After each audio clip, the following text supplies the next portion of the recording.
je monte le soir pour me déshabiller, quand ils viennent me mettre l'ordinateur à hauteur, que je puisse regarder mes mails ou quoi que ce soit, qui viennent me border, entre parenthèses. Le petit duvet par-dessus la couette, que je sois bien au chaud, éteindre la lumière, tout ça. Alors, c'est une maison familiale qui est gérée par l'association Interinsertion, qui accueille 5 personnes cérébrolésées, qui étaient sans solution sociale, attendant pour certaines à l'hôpital, et qui ne pouvaient pas revivre dans un appartement individuellement tel qu'ils le faisaient avant, à cause des séquelles de la lésion cérébrale.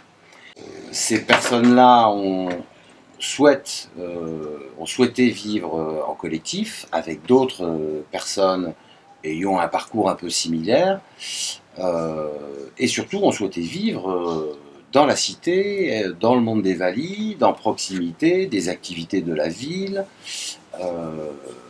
pour y participer. Donc, ce qui est le plus dur dans la l'hémiplégie, c'est pas la plégie, c'est tout ce qui est recalé là-haut. Les résidents donc, de la maison ne souhaitent pas aller en établissement, ont refusé cette option parce que le mode de vie n'est pas le même,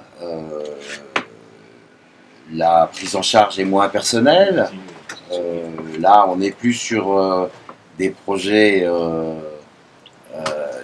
personnalisés qui tiennent compte de tous leurs aspects, de leur personnalité, de leurs envies, de leurs choix, de leur rythme de vie. Les personnes qui vivent ici, les 5 blessés, sont consultées régulièrement.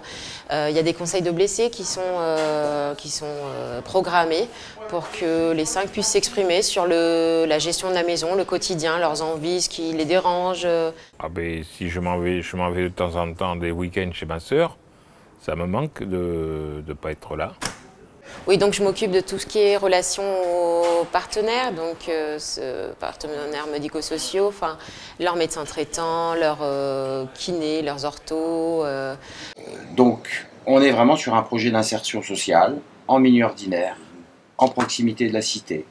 Et on va leur proposer et favoriser tout ce qui va être échange avec les activités que peut proposer la société, culturelle, sportive, rencontrer d'autres personnes, des valides, des non-valides, faire de l'art, faire de l'expression musicale, aller au match de foot pour certains, ou au rugby pour d'autres. Bref, remplir leur vie d'activités qui leur permettent de s'épanouir et je dirais d'avancer un peu mieux. Ça a été un peu long pour que ça soit vraiment chez moi, mais de plus en plus, ça devient chez moi. Ouais. C'est un dispositif qui date déjà pas mal. La première maison, alors là c'était du bricolage, date de 97. Depuis on a beaucoup cheminé, les choses se sont structurées. Et on est sur une vraie alternative consolidée. L'expérience a fait ses preuves. Les blessés eux-mêmes nous ont dit c'est ça qu'on veut.